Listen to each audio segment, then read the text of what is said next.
Astaghfirullah. Bismillahirrahmanirrahim.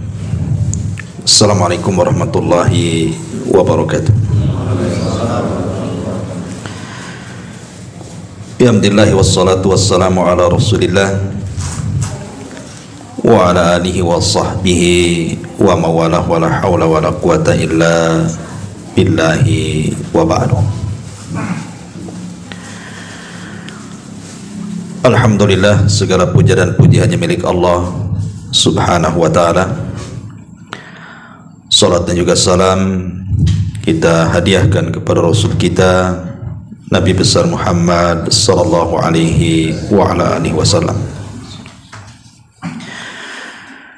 Terlanjutkan kajian kita masih membahas tafsir singkat dari Juz Amma, dan kita masuk pada surah Al-Insyiqaq ayat ke-7 dan seterusnya. A'udzubillahi minasyaitonirrajim. Bismillahirrahmanirrahim. Fa amma man utiya kitabahu biyamini fa sawfa yuhasabu hisaban yasira wa yanqalibu ila ahlihi masrura. Wa amma man utiya kitabahu wara'a dhahri fa sawfa yud'u thubura wa yasla sa'ira innahu kana fi ahlihi masrura innahu dhanna an la yahur bala inna rabbahu kana bihi basira. Adapun orang-orang yang catatannya diberikan dari sebelah kanannya, maka dia akan diperiksa dengan pemeriksaan yang mudah, dan dia akan kembali kepada keluarganya dengan riang gembira. Adapun orang-orang yang catatannya diberikan dari sebelah belakangnya, maka dia akan berteriak, celaka aku, dan dia akan masuk ke dalam api yang menyala-nyala. Sungguh dia dahulu di dunia riang gembira di tengah keluarganya. Sesungguhnya dia mengira bahwa dia tidak akan kembali kepada Tuhannya. Sekali-kali tidak demikian. Sesungguhnya Tuhannya selalu melihatnya. Taib, ma'asyiral muslimin wal muslimat rahimani wa rahimakumullah.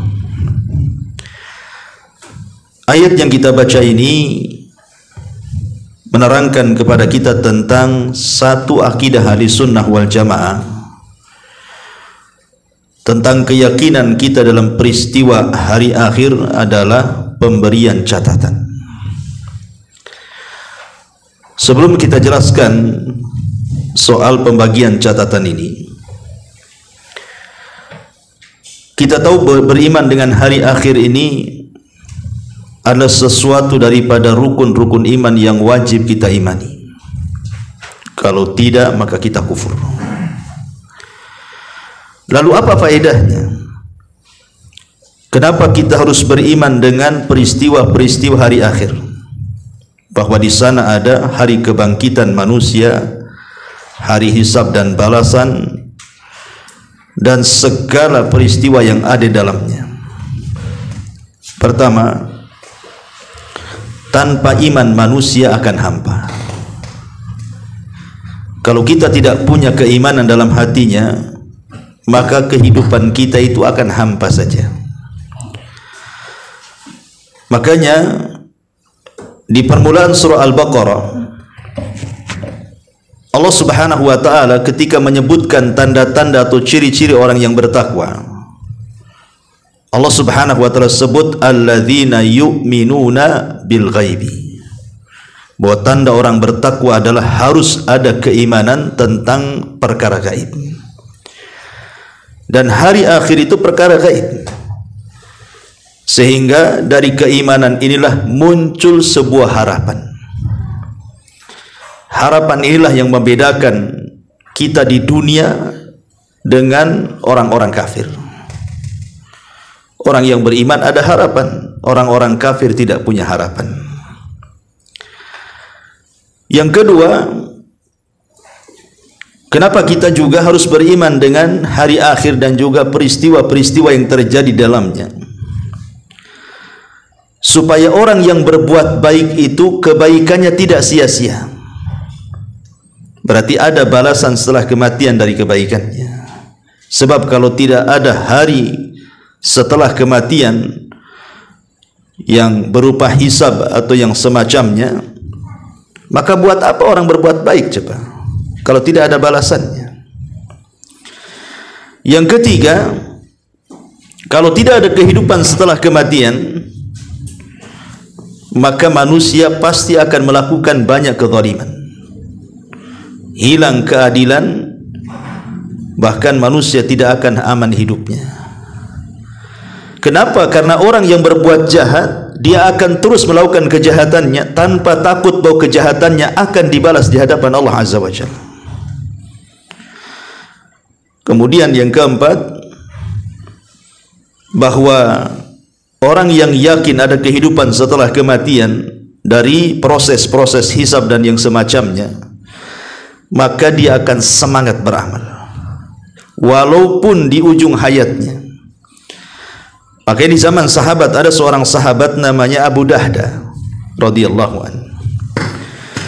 Di usia senjanya Abu Dahda ini, dia menanam pohon yang kalau pohon itu besar itu perlu bertahun-tahun baru dia berbuah. Boleh jadi setelah kematiannya baru dia berbuah. Jadi katakan kepada Abu Dahda, ya Abu Dahda, kenapa engkau menanam pohon yang bisa berbuah puluhan tahun sementara engkau sudah tua? Boleh jadi engkau tidak akan menikmati apa yang engkau tanam. Maka Abu Dahda radhiyallahu anhu mengatakan, tidak ada masalah walaupun aku tidak menikmati tanamanku, tapi orang-orang setelahku akan menikmati tanamanku dan aku mendapatkan pahalanya. Artinya di sini bahwa orang yang yakin ada kehidupan setelah kematian, maka dia akan terus beramal sampai kematiannya. Kemudian yang nomor 5, dengan adanya kehidupan setelah kematian itu dan balasan-balasannya, maka kita lebih bisa mengagungkan Allah Subhanahu wa taala, bahwa Allah itu ala kulli syai'in qadir. Allah itu atas segala sesuatu maha mampu. Mampu menghidupkan manusia setelah kematiannya. Kemudian yang nomor 6, dengan meyakini itu semua, tentu manusia tidak diciptakan sia-sia di sini. Sebagaimana Allah Subhanahu wa taala mengatakan, afa hasibtum annama khalaqnakum abatha. Apakah kalian mengira bahwa kalian diciptakan itu sia-sia? Tidak. Wa annakum ilaina la turja'un. Bahkan kalian akan kembali kepada kita, kembali kepada Allah Subhanahu wa taala. Dan yang terakhir, yang nomor 7, dengan keyakinan adanya kehidupan setelah kematian, berarti kita dibedakan dengan kehidupan binatang. Kalau binatang itu hanya makan, minum, tidur, sudah kan begitu ya. Tapi manusia tidak sekedar makan, minum, tidur dan syahwatnya. Di sana ada amalan-amalan yang harus mereka lakukan untuk kebahagiaan mereka setelah kematian. Itulah 7 poin kenapa kita harus senantiasa mengingat akhirat dan ada balasan setelah kematian. Ma'asyiral muslimin yang dimuliakan Allah Subhanahu wa taala, pada minggu yang lalu kita sudah menjelaskan tentang masalah hisab. Maka malam ini kita akan bicara soal catatan. Memang terjadi silang pendapat persoalan hisab dan catatan ini. Mana yang lebih dahulu, hisab dulu ataukah kemudian pembagian catatan dulu, atau sebaliknya?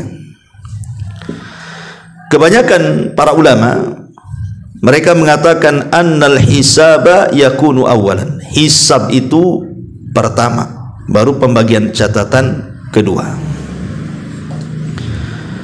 Tetapi ada juga sebagian ulama mengatakan tidak demikian. Justru pembagian catatan duluan baru terjadi hisab.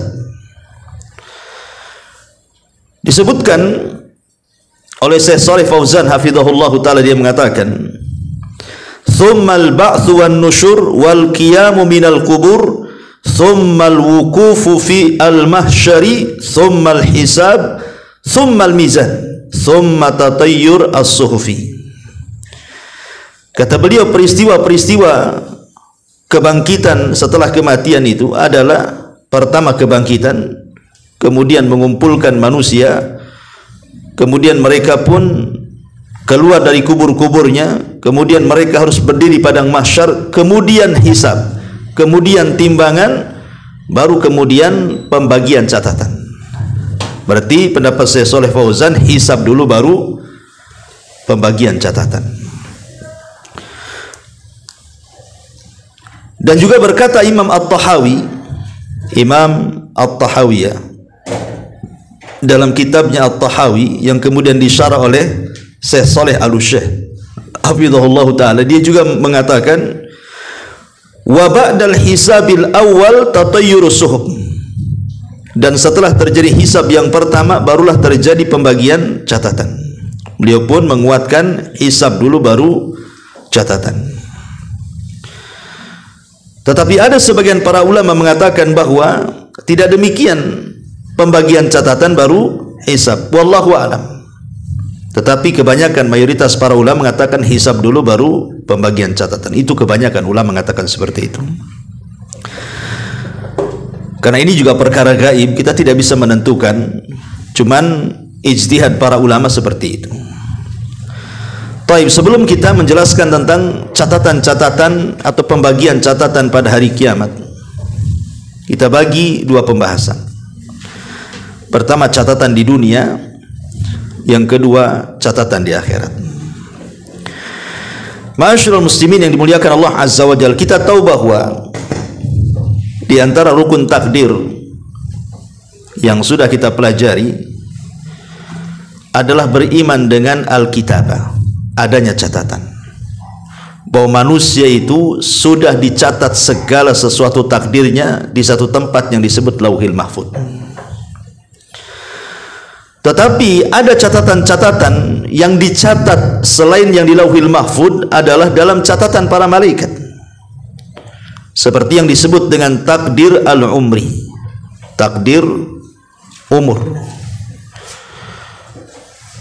Kapan takdir umur itu?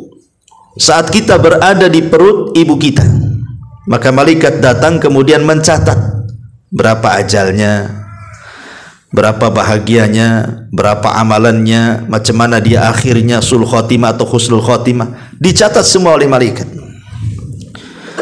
Termasuk juga takdir hauli, takdir tahunan, dan itu terjadi di malam Lailatul Qadar, di mana di malam Lailatul Qadar malaikat akan mendaur ulang catatannya untuk takdir setahun yang akan datang.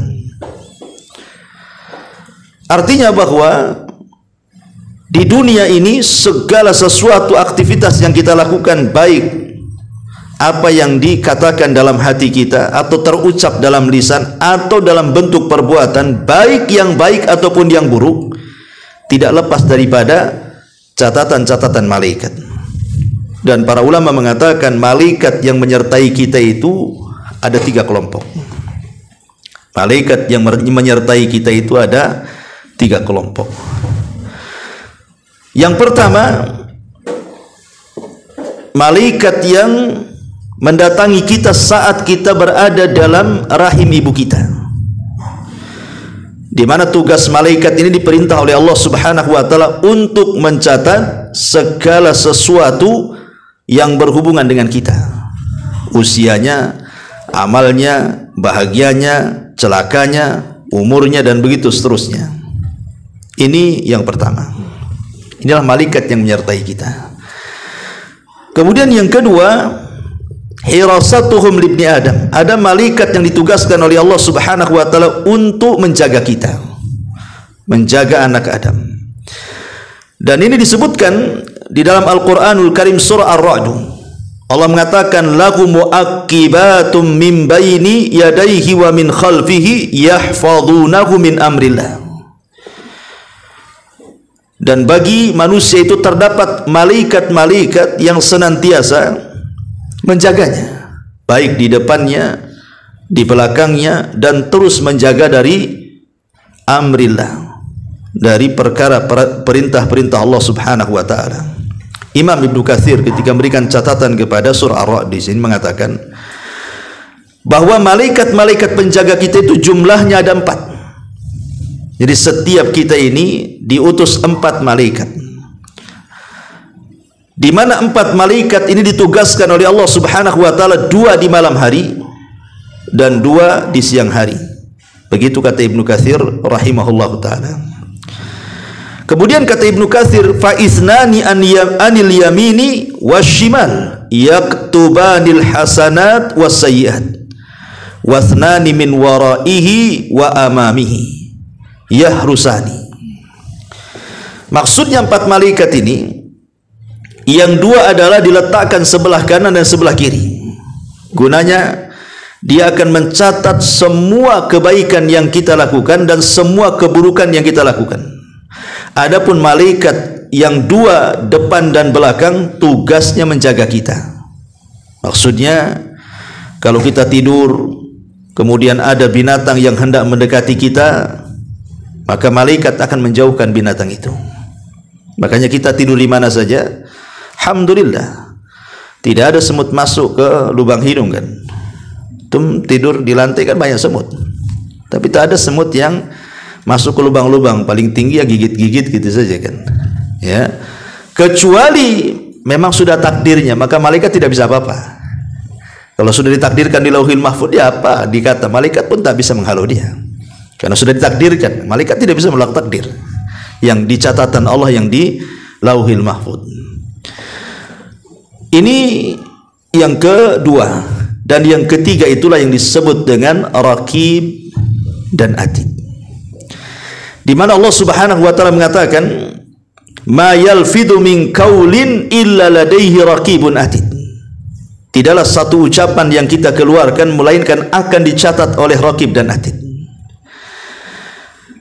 Para ulama mengatakan yang dimaksud Raqib dan Atid, apakah itu nama malaikat?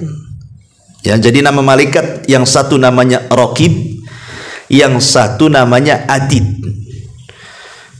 Ulama mengatakan bukan. Raqib dan Atid itu bukan nama, tetapi Raqib dan Atid itu artinya sifat. Sifat kepada malaikat yang menjaga kita. Lalu apa maknanya Raqib itu dan apa maknanya Atid? Al-Imam Al-Qurtubi rahimahullahu ta'ala mengatakan yang dimaksud dengan Raqib, mengawasi, apa maknanya? Dia mengatakan annahu al-mutatabba lil umur. Al-mutatabba lil umur. Malaikat yang terus mencari-cari urusan kita. Kemudian juga makna yang kedua annahul hafid. Boleh jadi yang dimaksud dia menjaga kita, atau boleh jadi yang dimaksud asyahid, yang menyaksikan kita. Jadi malaikat Raqib itu imma dia mencari-cari urusan kita, atau menjaga kita, atau menyaksikan apapun yang kita lakukan, kemudian dicatatnya. Adapun Atid maksudnya annahul hadir alladzi la yaghib. Malaikat yang selalu ada dan tidak pernah lepas dari kita, itu disebut Atid. Ya. Malaikat yang tidak pernah lepas dari kita itu ada terus, itulah disebut Atid. Walaupun ada polemik para ulama ketika membahas apakah juga Raqib dan Atid ketika kita masuk ke kamar mandi gitu ya, apakah dia juga akan menyertai kita ataukah tidak, karena kamar mandi kan tempat najis, tempat kotor. Apakah dia juga akan mengikuti kita?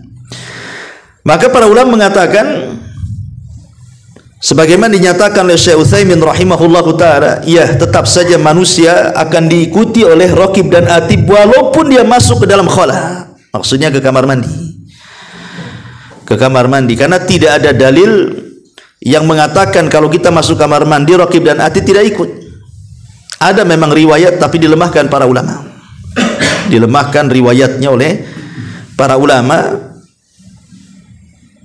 Tetapi ada juga yang ulama beristihad, seperti yang dikatakan oleh Al-Hasan Al-Basri, innal malaikata yajtanibunal insan ala hataini manusia itu, malaikat itu akan menjauh dari manusia dalam dua kondisi.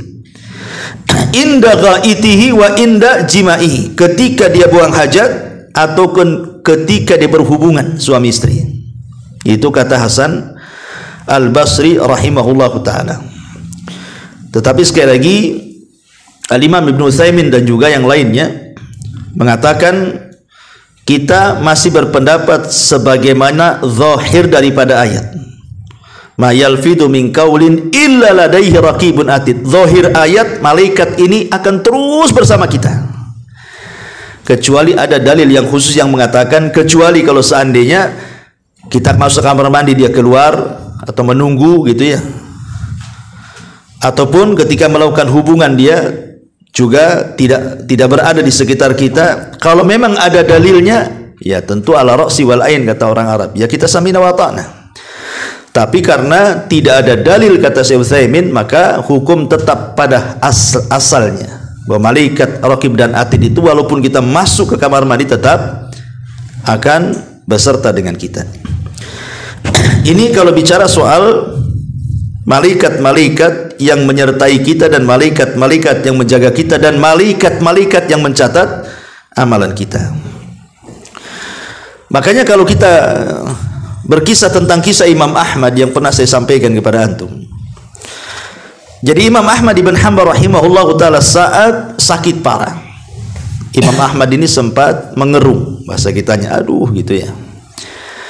Maka orang di sampingnya mengingatkan Imam Ahmad dan mengatakan, ya Imam, innal anin kalimatun wal kalimatu tuktab.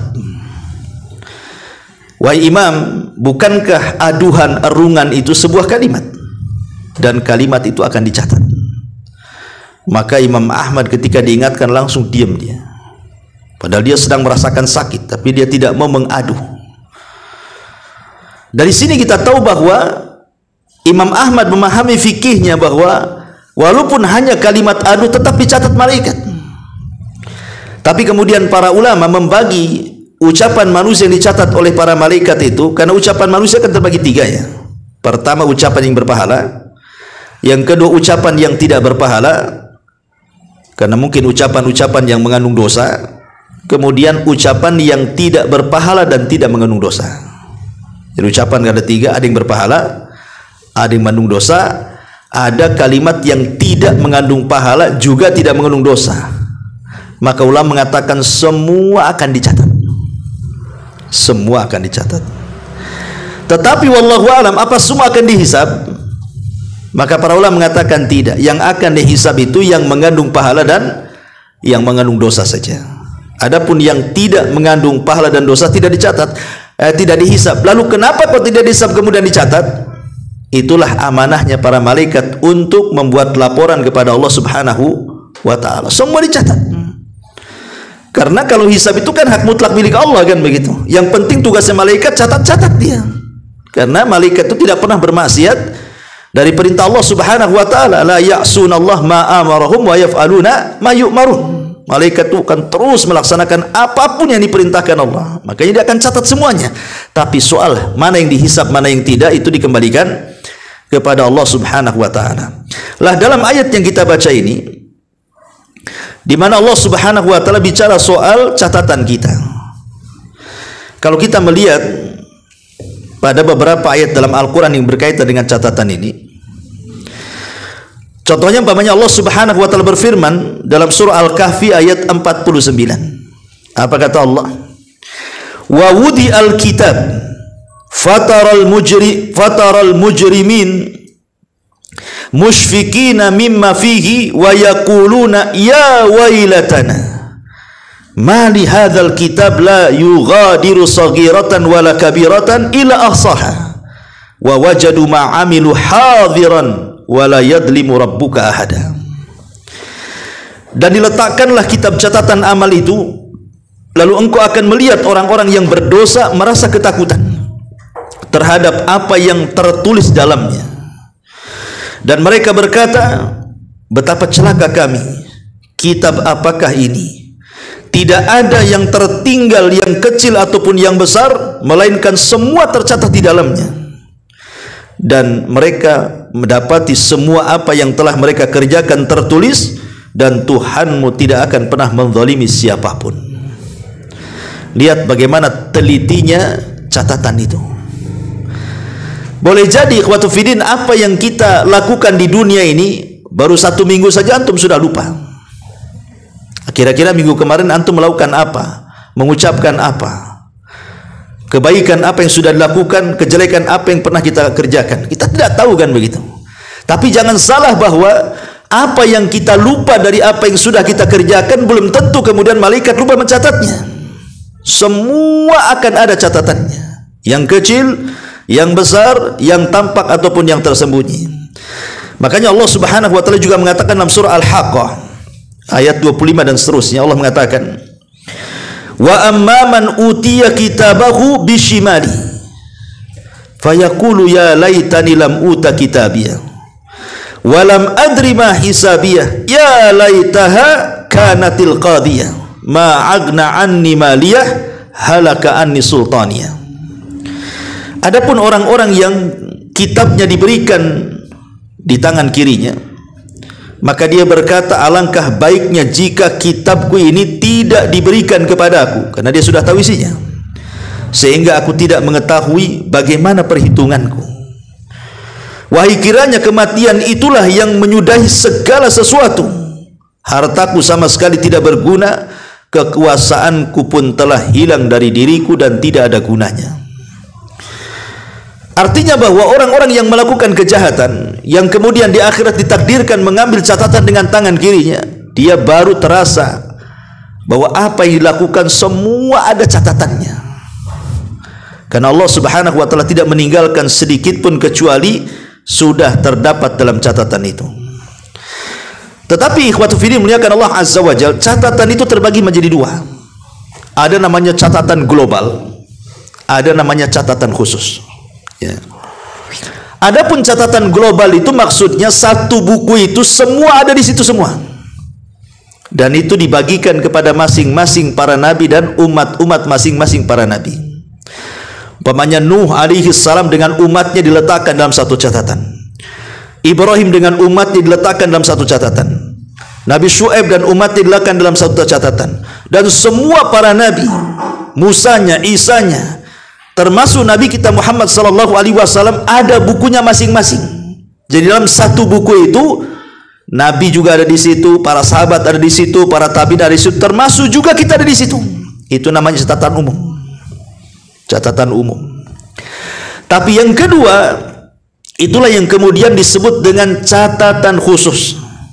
Catatan khusus ini yang Allah Subhanahu wa taala firmankan dalam surah Al-Isra ayat 13, wa kulla insanin alzamnahu ta'irahu fi unuki wa nukhriju lahu yawmal qiyamati kitaban yalqahu mansyura iqra kitabak kafa bi nafsikal yawma 'alaika hasiba. Dan tiap-tiap manusia itu telah kami tetapkan amal perbuatannya sebagaimana tetapnya kalung pada lehernya, dan kami keluarkan baginya pada hari kiamat sebuah kitab yang dijumpainya terbuka, dan Allah mengatakan, bacalah kitabmu, cukuplah dirimu sendiri pada waktu itu sebagai penghisab terhadap dirimu sendiri. Ini yang disebut ayat surah Al-Isra ayat 13 ini, maksudnya catatan khusus yang isinya cuman amalan kita mulai dari lahir sampai kita mati. Jadi ada 2 catatan di sini ya. Ada catatan besar di mana kita tergabung dengan para nabi, dengan para sahabat, para tabi'in, para tabi'ut tabi'in, semua dalam satu catatan itu. Tapi ada catatan khusus yang hanya untuk kita saja. Masalahnya ikhwatu fiddin muliakan Allah Azza wa Jalla, 2 catatan ini akan dibuka dan akan dibaca. Itu masalahnya. Jadi pertama nih, catatan global itu akan dibacakan. Abu Bakar Siddiq radhiyallahu an, begini catatannya 1, 2, 3 dan kebaikannya. Umar, beginilah kebaikannya. Utsman, inilah kebaikannya. Kemudian menginjak kepada para tabi'in, kemudian para ulama, Imam Ahmad, Imam Syafi'i, semua disebutkan. Ketika antum disebutkan di situ, antum akan merasa malu. Ya. Karena semua aib-aib kita akan terbongkar di situ. Nanti kita akan merasa malu siapa kita dengan mereka. Disitulah terjadi penyesalan yang luar biasa. Karena kita betul-betul dipermalukan dalam catatan itu. Karena lain dengan catatan sendiri. Kalau catatan sendiri ini kan pertanggungjawaban kita dengan Allah kan. Kita akan dipanggil satu-satu menghadap Allah dan Allah mengatakan buka catatanmu. Maka akan dibuka catatan itu. Seperti hadis yang ma'ruf ketika ada orang yang kemudian memiliki 99 catatan di dalamnya, kesalahan dia semua menghadap Allah Azza wa Jal.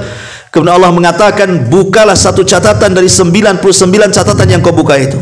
Ketika dibuka rupanya sejauh mata memandang semua kesalahan dia. Ketika Allah Subhanahu wa taala mengatakan, coba perhatikan catatan itu. Ada enggak malaikat-malaikatku yang salah catat katanya. Oh enggak ya Rabb. Semua benar, ini kesalahan saya. Karena nanti pada hari kiamat itu di antara khususan hisab, memori kita akan dikembalikan untuk menyamakan catatannya. Nah, disitulah terjadi hisab.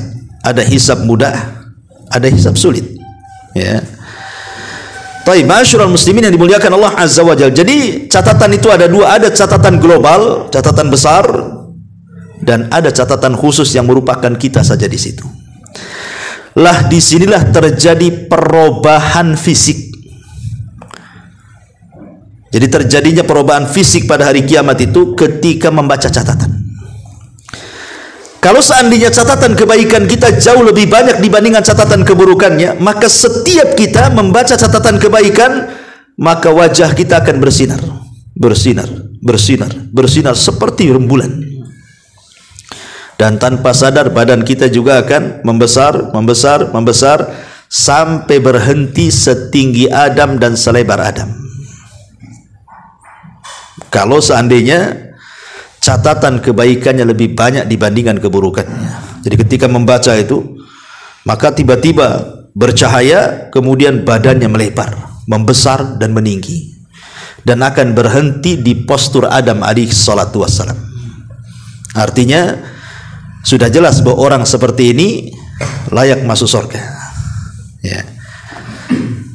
Adapun kemudian ketika kita membaca catatan yang buruk, maka yang tadinya bersinar akan menghitam, bersinar lagi akan menghitam. Ya. Tergantung.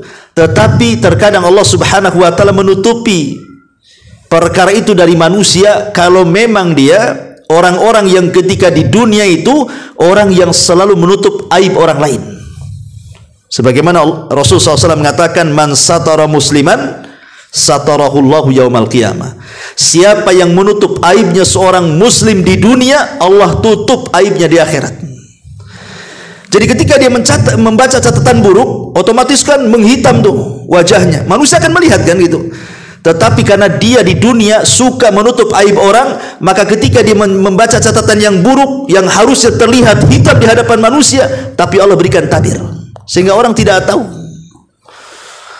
Makanya di sini jangan sampai kita kemudian membuka aib orang lain. Nanti Allah akan buka aib kita di hadapan manusia di padang mahsyar itu.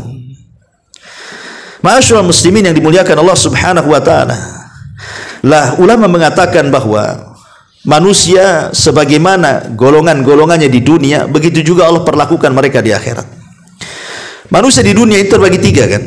Mukmin, kafir, munafik. Mukmin, kafir, munafik. Tidak ada orang keempatnya.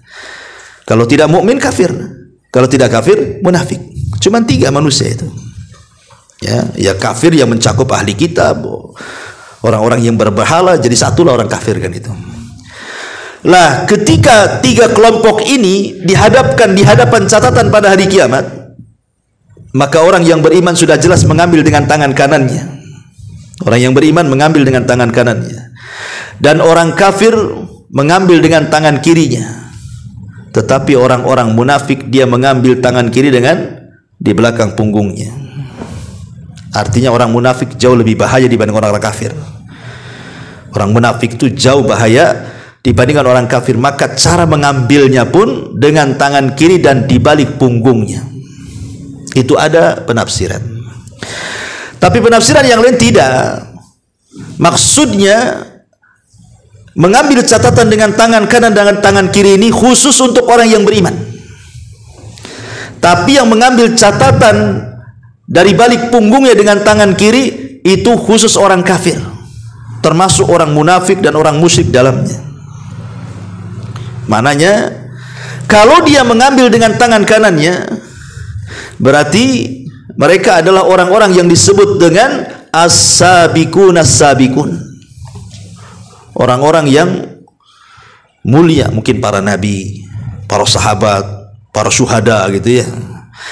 Tetapi bagi yang mukmin, tetapi dia mungkin ketika di dunia melakukan kefasikan, kayak kita di zaman kita ini kan kita mengaku mukmin tapi maksiat juga gitu ya, maka kita akan mengambil dengan tangan kiri di depan kita untuk menunjukkan bahwa kita masih ada dosa yang harus dibersihkan di neraka. Karena kalau seandainya mengambil dengan catatannya dengan tangan kanannya, berarti dia ashabul yamin, dipastikan masuk surga dan tidak akan mampir di neraka. Tetapi kalau dia masih mampir di neraka, berarti mengambil catatannya dengan tangan kirinya. Itu ada yang berpendapat seperti itu, wallahu alam. Tapi yang jelas bahwa sebaik-baik manusia saat mengambil catatan adalah orang-orang yang mengambil catatan dengan tangan kanannya. Dalam sebuah hadis, ketika Aisyah ummul mukminin radhiyallahu anha sedang duduk dan kepala Rasul berada di pahanya. Kemudian tiba-tiba Aisyah radhiyallahu anha memandang wajah Nabi. Entah apa yang dipikirkan Aisyah, tiba-tiba menangis. Kemudian meneteskan air mata tepat di pipi Nabi. Sontak Rasul bangun, duduk, dipandangnya Aisyah dan mengatakan, "Kenapa engkau menangis?" Maka kata Aisyah radhiyallahu anha mengatakan, "Tadzakkartu yaumal qiyamah ya Rasulullah." Aku teringat dengan hari kiamat. "Hal tadhkuru bi ahlika yaumal qiyamah?" Apakah kau akan ingat aku pada hari kiamat wahai Rasul? Maka Nabi SAW mengatakan, "Ya Aisyah, nanti pada hari kiamat itu la yadhkuru ahadun ahada, di mana manusia tidak akan ingat siapapun kepada orang lain di 3 tempat." Kata Nabi SAW, "Amma fi thalathati mawadhi' fala yadhkuru ahadun ahada." Adapun di 3 tempat manusia tidak ingat siapapun kecuali dirinya. Kemudian Nabi SAW menyebutkan, pertama, indas sirat, ketika meniti titian siratal mustaqim. Orang tidak akan ingat siapapun. Yang ingat dirinya sendiri, bagaimana menyelamatkan dan sanggup melewati titian itu. Apakah dia termasuk yang berhasil, ataukah dia termasuk orang yang terjungkal akhirnya masuk jahanam. Yang kedua, indal mizan, dalam penimbangan amal. Orang tidak akan ingat siapapun sampai betul-betul dia memastikan bahwa timbangan kebaikannya jauh lebih berat dibandingkan timbangan keburukannya. Dan yang ketiga, inda tatayyurus suhuf, ketika kitab-kitab itu diterbangkan, sampai dia mengetahui apakah tangan kanan yang mengambil ataukah tangan kirinya yang mengambil. Jadi memang dahsyat sekali hari pengambilan catatan itu. Enggak ingat siapapun. Yang terpikir hanyalah apakah saya akan mengambil dengan tangan kanan ataukah tangan kiri. Kalau dia mengambil dengan tangan kanannya, maka dengan bangganya dia akan mengatakan, "Ha umuqra'u kitabiyah." Baca, baca. Dia suruh orang lain baca. Lihat, baca catatanku katanya. Saking bangganya dia. Tapi orang yang mengambil dengan tangan kiri ataupun tangan kiri di balik punggungnya, maka dia tidak mau menjulurkan tangannya. Tapi pada hari itu, bagaimanapun caranya tetap tangan itu mengambilnya. Itu menunjukkan bahwa orang-orang itu sudah dipastikan kecelakaannya. Ya. Makanya kita kembali kepada ayat. Di sini Allah Subhanahu wa taala mengatakan, "Fa amman utiya kitabahu biyamini." Adapun orang-orang yang catatannya diberikan dari sebelah kanannya, fa saufa yuhasabu hisaban yasira, maka dia akan diperiksa dengan pemeriksaan yang mudah. Maksudnya apa pemeriksaan yang mudah? Ketika orang ini dah dihadapkan kepada Allah, kemudian Allah Subhanahu wa taala bertanya pada orang ini, "Buka catatanmu," katanya. Akhirnya dia buka catatannya. Kemudian Allah Subhanahu wa taala bertanya. Allah tidak bertanya dosa-dosa besar, tapi Allah bertanya dosa-dosa kecil. Dan mengatakan, bukankah engkau sudah melakukan dosa ini dan itu? Maka dia mengatakan, ya. Bukankah engkau ini sudah melakukan dosa ini dan itu? Dia mengatakan, ya. Setiap ditanya oleh Allah, ya, enggak pernah bantah. Ketika itu kemudian Allah Subhanahu wa taala mengatakan, inni satartukal yaum wa ghafartu laka fid dunya. Hari ini wahai fulan, kututupi aib-aibmu. Satartuka laka fid dunya wa ghafartu lakal yaum. Terbalik saya bacanya, ya. Kata Nabi SAW, dulu di dunia kau melakukan dosa, tapi kututup aibmu. Orang enggak tahu kau melakukan dosa. Dan hari ini ku ampuni dosa-dosamu.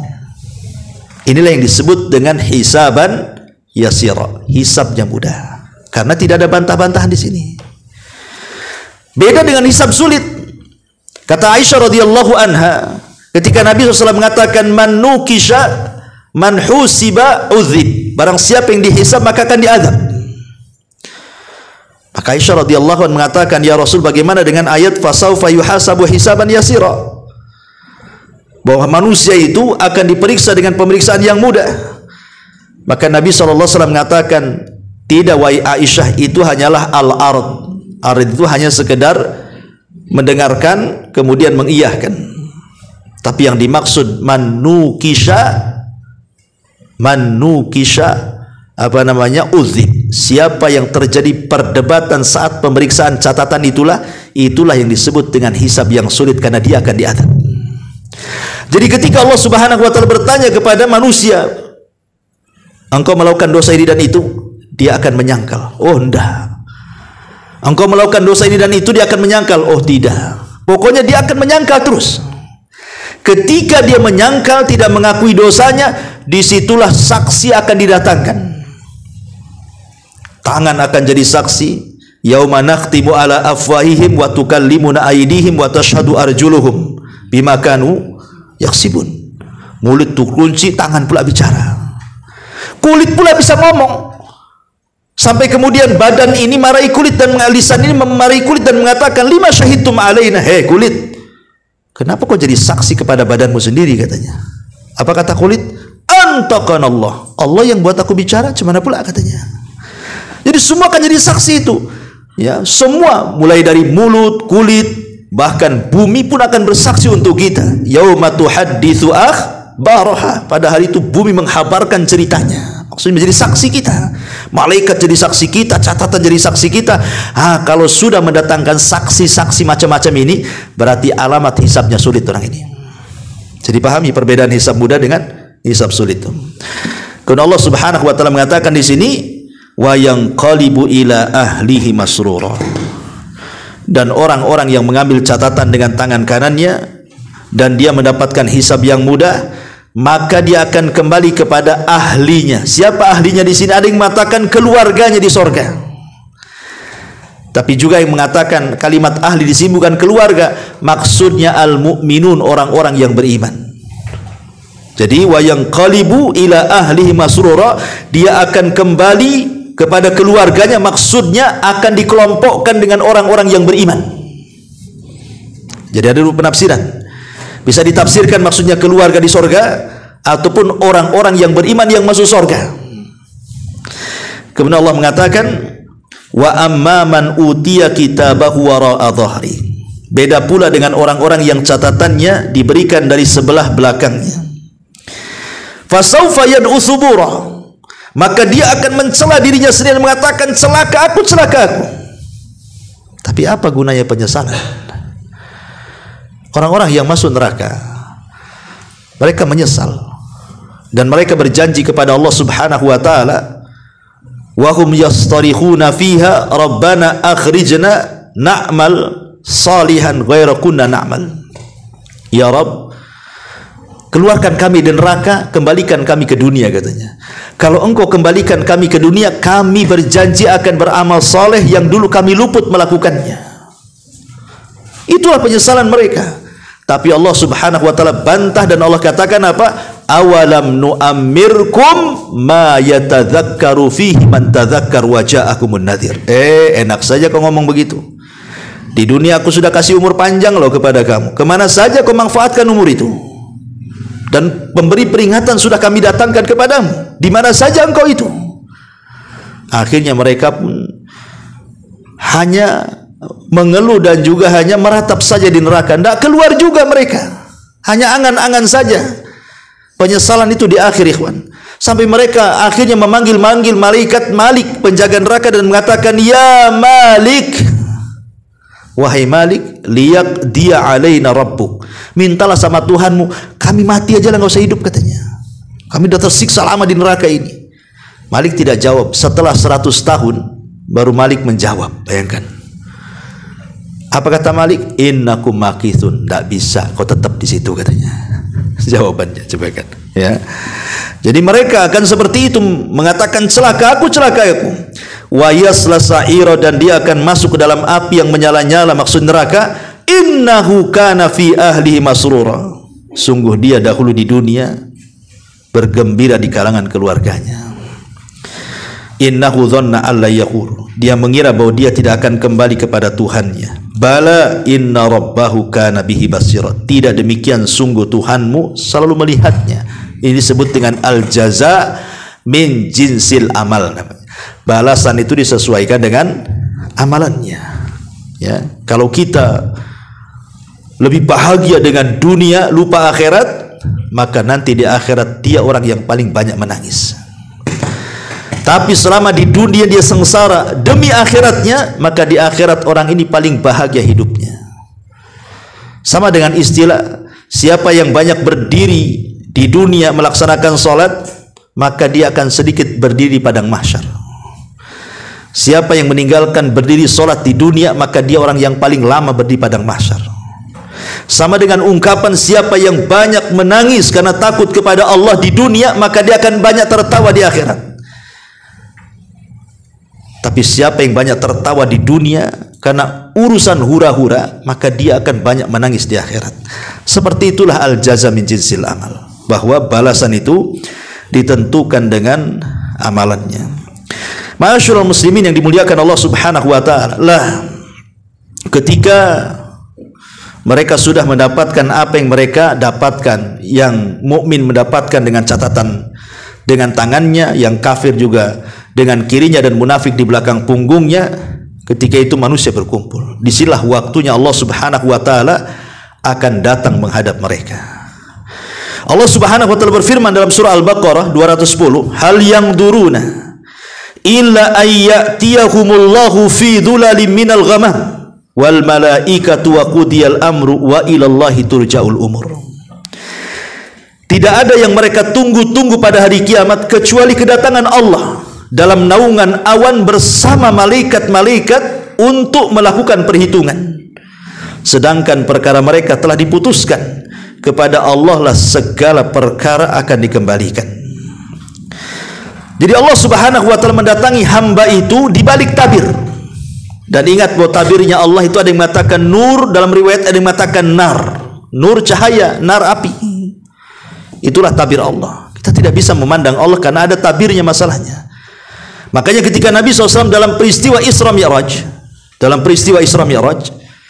kemudian Rasul berjumpa dengan Allah di Sidratil Muntaha, apakah Allah memandang, apakah Rasul kemudian melihat Allah dalam bentuk asli? Tidak. Apa kata Nabi SAW? Nurun inni ara, aku melihat cahaya. Ya, karena Allah berada di balik tabir, kita tidak bisa melihatnya. Begitu juga Nabi Musa alaihi salatu wasallam yang meminta memandang wajah Allah di dunia yang ada terpental gara-gara gunung hancur. Tidak ada yang tahu rupa Allah seperti apa, karena Allah itu kalau menghadap hamba-hambanya pasti di balik tabir, dan tabirnya Allah itu cahaya, dan riwayat api. Tetapi ketika Allah Subhanahu wa taala datang di hadapan hamba-hambanya, Allah ingin memberitahu bahwa dia ada di situ. Dengan cara apa? Ditampakkan betisnya saja. Ditampakkan betisnya. Dan di sini disebutkan oleh Allah Subhanahu wa taala dalam surah Al-Qalam ayat 42 sampai 43, apa kata Allah? Yauma yukshafu an saqin wa yud'auna ila sujudi fala yastati'un khashi'atan absaruhum tarhaquhum dhillah wa qad kanu yud'auna ila sujudi wa hum salimun. Ingatlah pada hari ketika betis disingkapkan, maksudnya betis Allah. Tentu yang sesuai, betis yang sesuai dengan keagungan Allah, tidak sama betis Allah dengan kita, kan begitu ya. Dan kita harus tetapkan Allah punya betis, karena Allah yang mengatakan di sini, ya. Tapi tentu yang yaliku bijalalih, yang sesuai dengan keagungan Allah Subhanahu wa taala. Dan mereka diseru untuk sujud.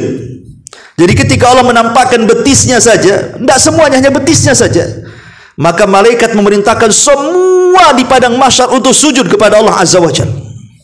Apa yang terjadi? Wa yud'auna ila sujud. Mereka dipanggil untuk sujud. Orang-orang yang beriman semua sujud. Semua sujud. Tetapi orang-orang munafik, orang-orang kafir, fala yastati'un. Mereka tidak bisa sujud. Aneh, ya. Padahal di dunia kalau hanya sekedar sujud saja semua orang bisa melakukannya. Tapi ketika Allah Subhanahu wa taala mendatangi mereka dan menampakkan betisnya, yang mampu sujud hanya orang-orang yang beriman, yang lain tidak bisa sujud. Kenapa? Karena di dunia mereka bisa sujud, kemudian diperintah sujud, mereka tidak sujud. Maka di akhirat ketika mereka betul-betul untuk diperintah sujud kepada Allah, maka Allah buktikan mereka tidak sanggup sujud. Di dunia saja mereka bisa sujud, tak mau sujud. Sekarang ketika mereka waktunya sujud, baru mereka tidak bisa sujud.